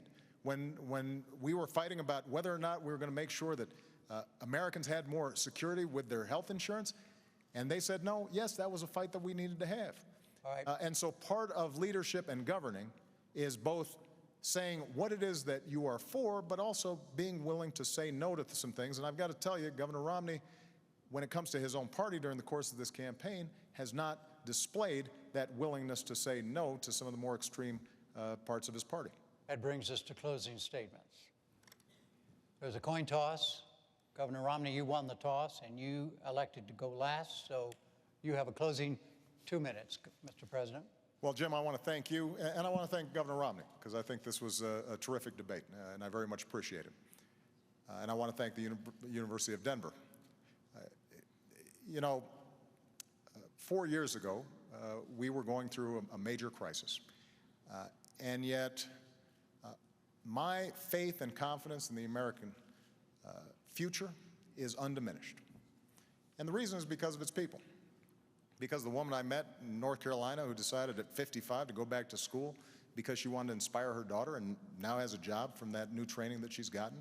Because a company in Minnesota who was willing to give up salaries and perks for their executives to make sure that they didn't lay off workers during a recession. The auto workers that you meet in Toledo or Detroit take such pride in building the best cars in the world, not just because of a paycheck, but because it gives them that sense of pride that they're helping to build America. And so the question now is, how do we build on those strengths? And everything that I've tried to do, and everything that I'm now proposing for the next 4 years in terms of improving our education system or developing American energy, or making sure that we're closing loopholes for companies that are shipping jobs overseas and focusing on small business companies that are creating jobs here in the United States, or closing our deficit in a responsible, balanced way that allows us to invest in our future.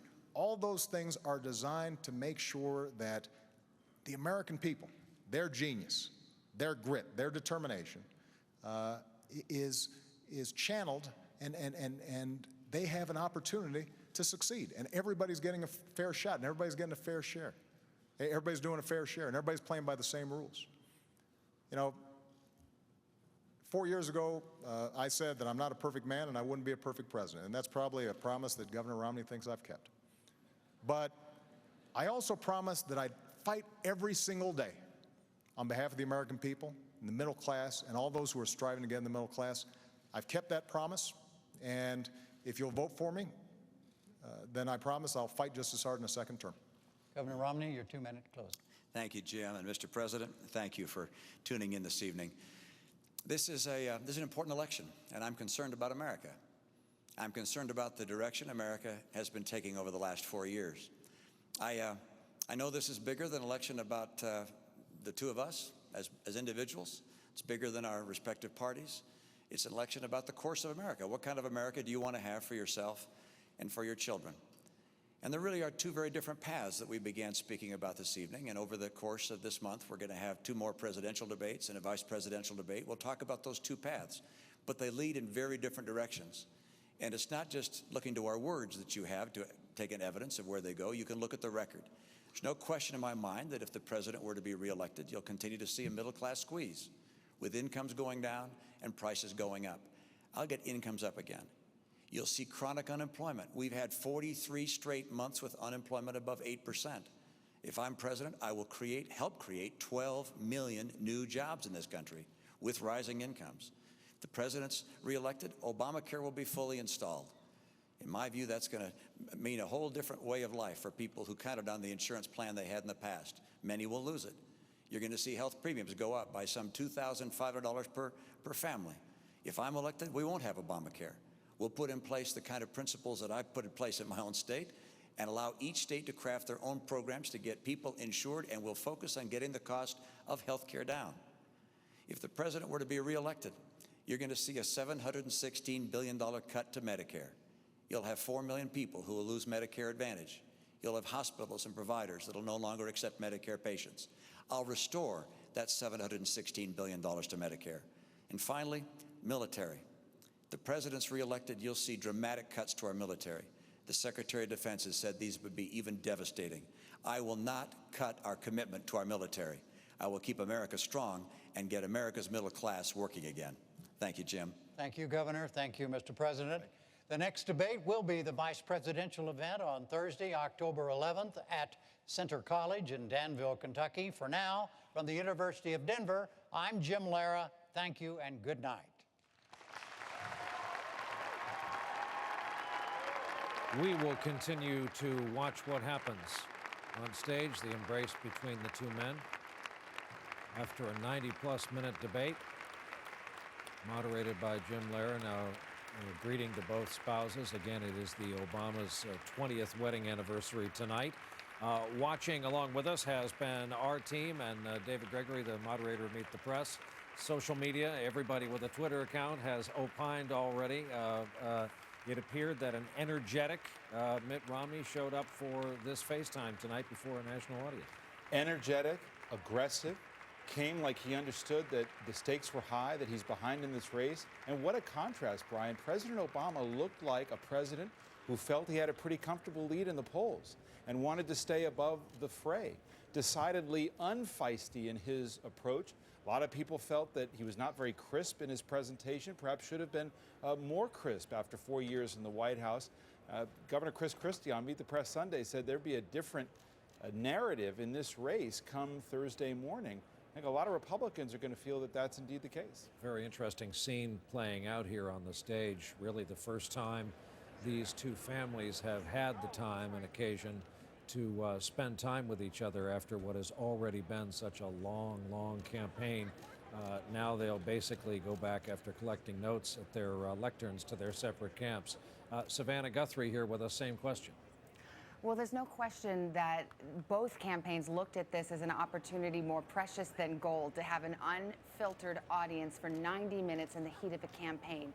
And it was clear what Mitt Romney set out to do, be conversational, be crisp, and also be human. He was clearly not going to let the president or the Democrats hang on him this notion that he is somebody who wants to tax cut taxes for the wealthy only. He talked in anecdotal terms, as did the president, actually. So both of them were trying to lay this claim to the middle class.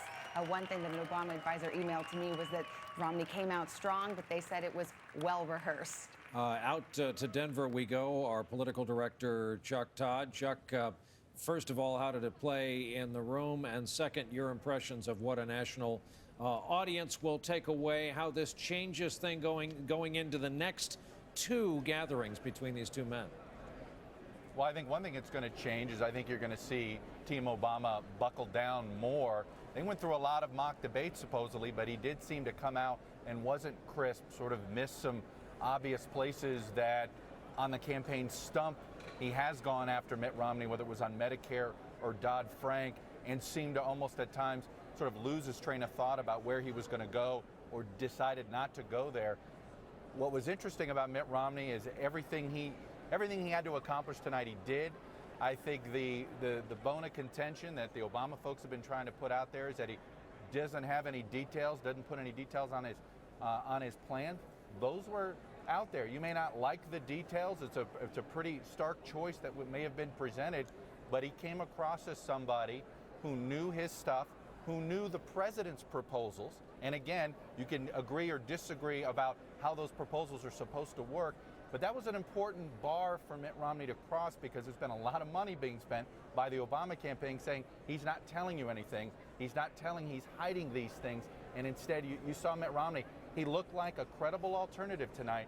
It's very important for him, very important for his party. Remember, a lot of Republicans were hoping this would be the performance he would turn in. So all in all, I think a big night for Mitt Romney, and one you're going to see the president's team have to go back to the drawing board a little bit for the second debate.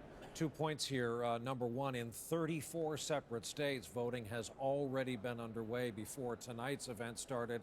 Number two, for those interested in a thorough fact-checking of all the withering facts on both sides we heard tonight, that segment will be coming up in just a bit. Andrea Mitchell is heading up our team working on that. Tom Brokaw is another member of our team in the arena in Denver. And Tom, the conventional wisdom has a way of kind of bubbling up these days during the event, and I imagine one of the plot lines tomorrow will be, here's Mitt Romney, as we said, energized, coming right from the game. He has been in an active, very active campaign heretofore, and the president has been on the job in that realm during this whole time.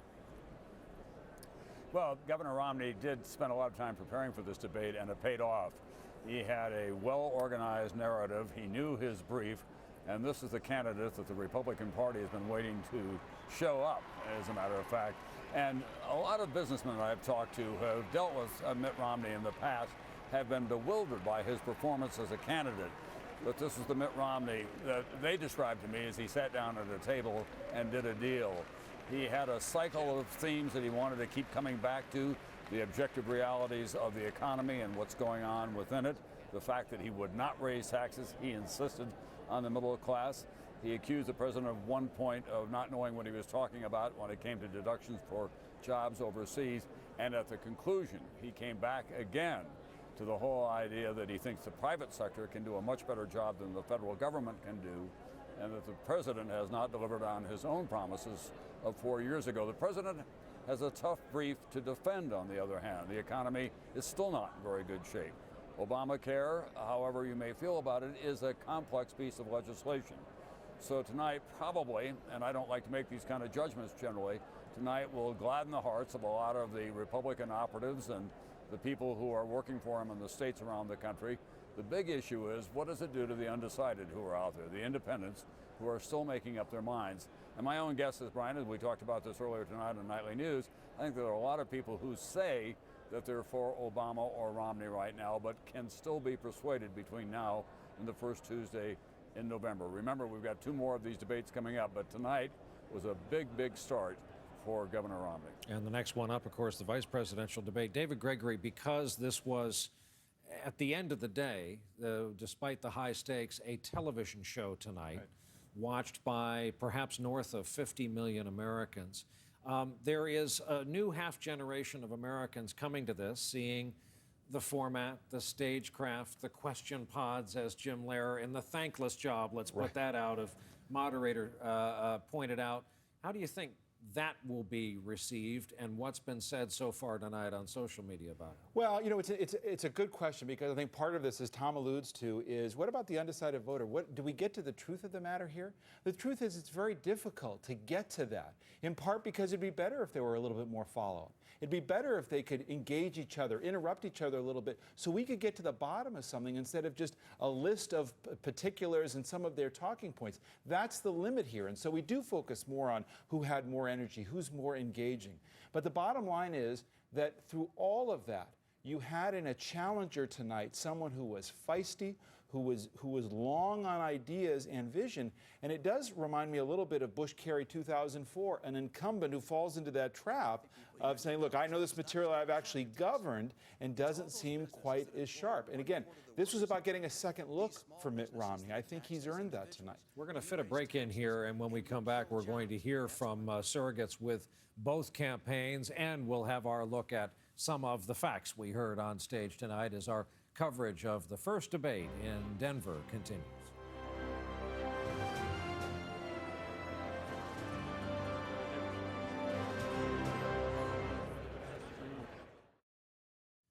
We are back. Our coverage continues of the debate we just witnessed from the campus of the University of Denver tonight. We want to hear from some key surrogates of both camps.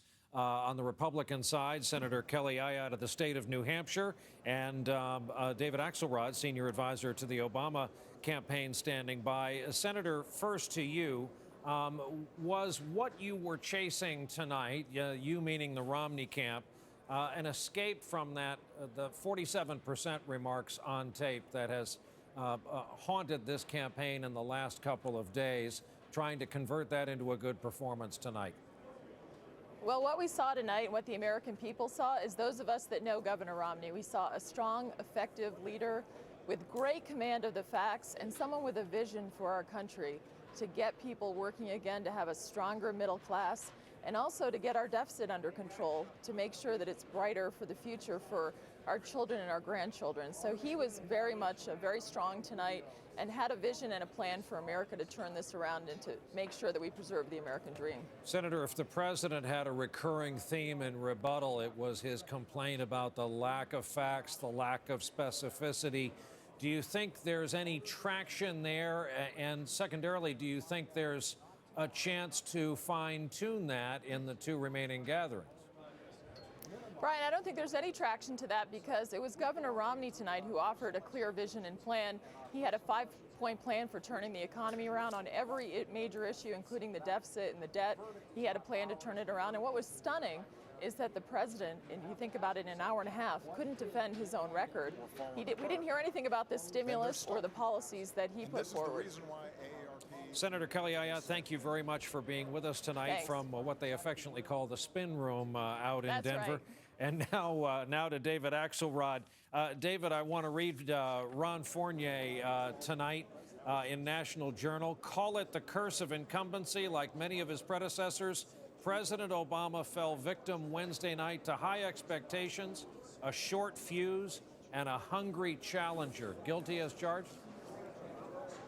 Well, look, there's no doubt he has a hungry challenger. Governor Romney's always been good on the attack. We saw that during the primaries. What he's not very good at is offering specifics about his plans. He tried to deny his $5 trillion tax cut, but that's what he's offered, Brian. He's offered to bring down corporate rates to 25%, offered a 20% across-the-board income tax cut, and he has no plan to pay for it.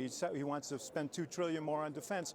No plan to pay for it. He says he's going to roll back Obamacare and Wall Street reform. No plan for what he would replace it with. So all night long, I'd give him style points. What he would be graded down on is the substance of what he was talking about. He did also double down on turning Medicare into a voucher program, and I think a lot of Americans have deep concerns about that. So I think when everybody wakes up tomorrow morning, you're going to take a look at what Governor Romney said, and they're going to say, is this really the direction to lead America? $7 trillion in new unpaid for debt and voucherizing Medicare. repealing Obamacare and starting that whole process over, replacing it with we don't know what, and walking away from Wall Street reform. David, that's not a prescription for a better future. Let me ask this a different way, because as we've been saying, perhaps north of 50 million Americans watch tonight as a television presentation, as the first chance to see these two men, their two faces, their demeanors side by side. Would your advice to your boss be do the same thing next time, present the same President Obama as you presented tonight, or would you counsel the president, your boss, to make some changes? Look, Brian, people know the president. This is not, Mitt Romney's reintroducing himself constantly to the American people. The American people know the president. They know that he's earnestly fighting for the middle class, that he believes in a balanced way forward where we reduce our deficits, still invest in education and health and the other things that we need to grow this economy. And they know whose side he's on. So I would counsel him to go out there and be who he is. Keep fighting for people. So you're perfectly happy with his demeanor and his energy level tonight? What I'm happy with is the path he wants to lead this country on, and what's very clear is the contrast with what we saw on the other side. We have a balanced way forward, or we can go back to what we were doing before, and we know where that ended, in an economic catastrophe. And no matter how energetically Governor Romney presents his case, that is where he wants to lead the country. All right, David Axelrod, thank you for joining us from the Spin Room in Denver, which brings us to the various sets of facts we heard tossed about side to side tonight on that stage. Andrea Mitchell and her team have had the unsavory job of going through the stacks of evidence tonight. Andrea? Well, as we were going through our fact-checking, so were thousands on Twitter. No accident that Big Bird has been trending on Twitter. Tonight, the two men did tangle over taxes. Mitt Romney objected to President Obama's claim that his tax cuts would cost $5 trillion. So where did that figure come from? Let me repeat what I said. I'm not in favor of a $5 trillion tax cut. That's not my plan. My plan is not to put in place any tax cut that will add to the deficit. Romney has proposed making the Bush tax cuts permanent for all income levels, and then cutting all rates an additional 20%. He would repeal the alternative minimum tax and permanently repeal the estate tax. The Nonpartisan Tax Policy Center concluded that Mitt Romney's tax plan would cost $4.8 trillion over 10 years. Romney said again tonight that his plan would be paid for, but to pay for those cuts, he would have to close loopholes in the tax code and get rid of some tax deductions, he said, and credits. But he has repeatedly refused to say which deductions he would get rid of, saying that he would work with Congress to make those decisions. Also tonight, President Obama said that his plan would cut the deficit by $4 trillion. We all know that we've got to do more. And so I put forward a specific $4 trillion deficit reduction plan.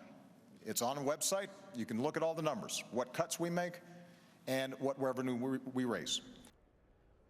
That estimate comes from the left-leaning Center on Budget and Policy Priorities, $3.8 trillion to be exact, over 10 years. The president is counting money saved by letting the Bush tax cuts expire for people making more than $250,000 a year.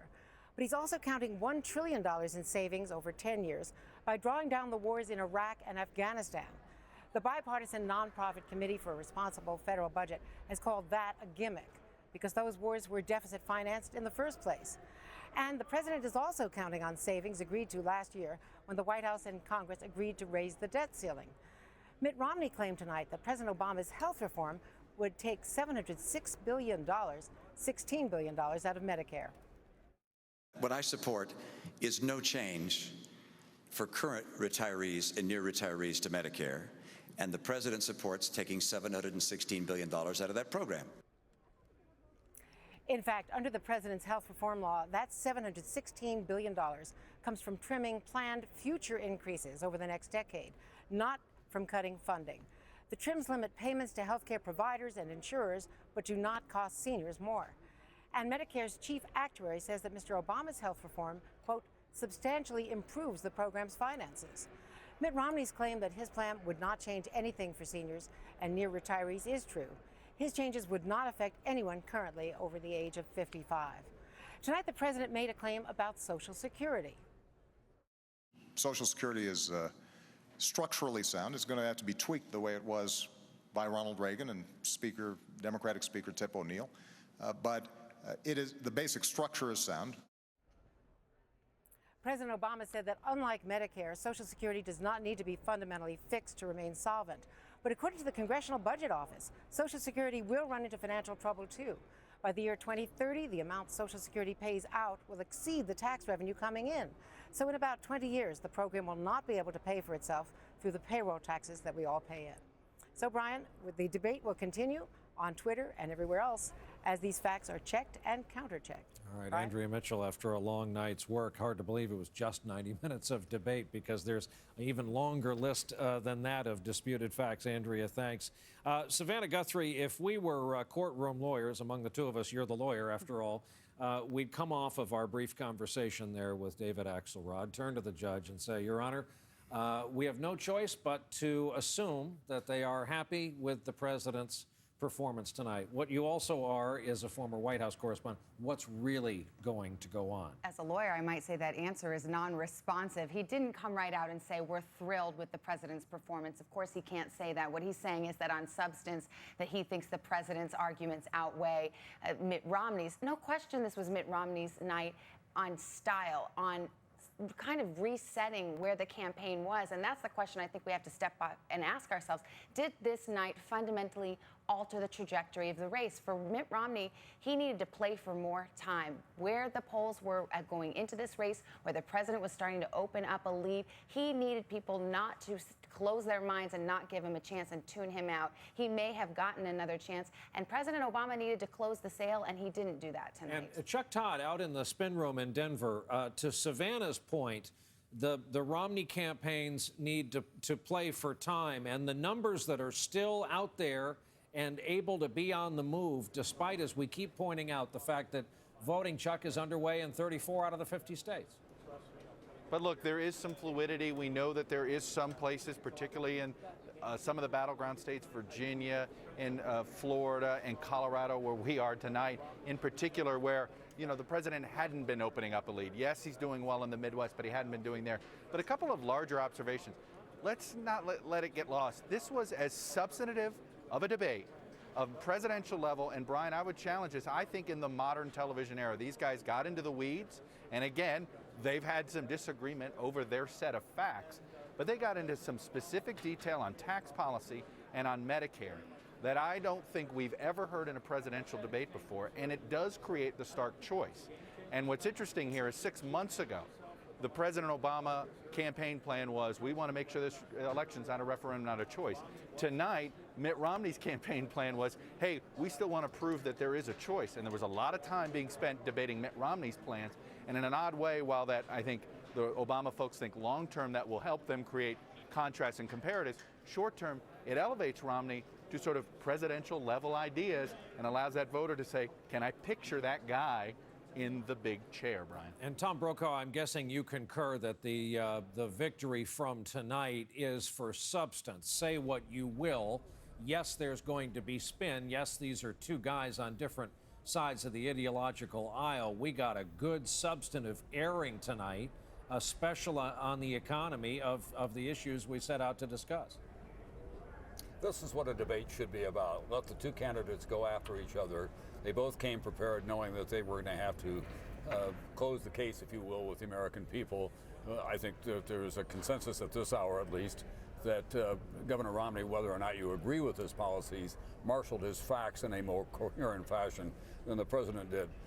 Haley Barbour, who's one of the great Republican Party strategists, former governor of the state of Mississippi, former Republican national chairman, said to a group of people earlier this summer, look, what Governor Romney has to do is persuade the people who hired President Obama for that job that they now have to fire him. Up to tonight, he has not been successful in that. The question is, did he begin to move in that direction?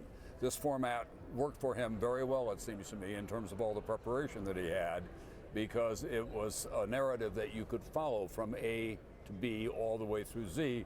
The president wandered around the landscape a lot more. So it'll be very interesting to see what the reaction is beyond the Twitter universe tomorrow when we go into the battleground states, and especially, as Chuck just said, here in the state of Colorado, which is a very close race and a battleground state. David Gregory, give us a preview, the viewers who are going to be joining us for the next three, vice presidential and the presidentials. What are the subject areas remaining? Well, I mean, Medicare is going to be big, especially in the vice presidential, but foreign policy as well, and that's where the Obama administration's on the defensive about Libya. But I think the entire Obama team and the vice president are going to get a lot feistier here. I mean, the president made a decision not to get in Romney's face a little bit more, stop him, disagree with him. He didn't bring up the 47%. He had a whole, area to discuss the role of government, and he didn't talk about a philosophical divide. I think they're now going to go and become a lot more aggressive because they see an aggressive challenger, and it's not enough to do rope-a-dope and sit back and try to sit on a lead. So I think there's going to be a different thought process that goes on. Savannah, were you surprised we didn't hear the number 47?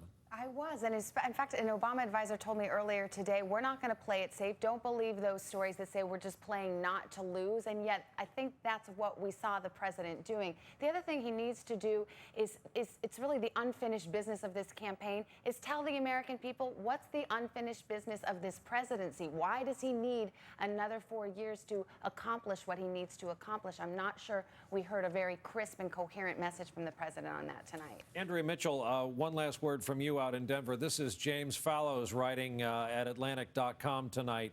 If you had the sound turned off, Romney looked calm and affable for more of the debate than the president did. The incumbent president looked more peeved. Romney's default expression, whether genuine or forced, was a hint of a smile. Obama's was a kind of a scowl, a kind of reminder that, again, we're watching a television event that had the added advantage of having real substance tonight. Exactly, and Romney was communicating a different kind of affect, and that is very important. As we know, going all the way back from 1960, this is television. It'll be interesting to see whether he can carry that out, though, in the town hall format for the next presidential debate. All right, Andrea Mitchell, who spent the evening going through facts for us in Denver. David Gregory, one more whack at what may be happening in the circles around these candidates. I guess if you're the president's team, do you review tape like an NFL team? Well, yeah, I think partially they'll do that just to make him crisper. I think part of what they've tried to do all along is disqualify Romney as a credible alternative. As Chuck alluded to, you're elevated when you're on the stage with the president, so I think that's where they try to go to work. And they're going to hammer away at a lot of those specifics, too, in campaign ads and on the stump. There will be more coverage on your late local news, and, of course, tomorrow morning on Today. We'll have a wrap-up, the day's analysis, and perhaps how this shakes out politically in some of those battleground states tomorrow evening on NBC Nightly News. For our teams from Denver to Washington to New York, for everyone here at NBC News, I'm Brian Williams. Good night.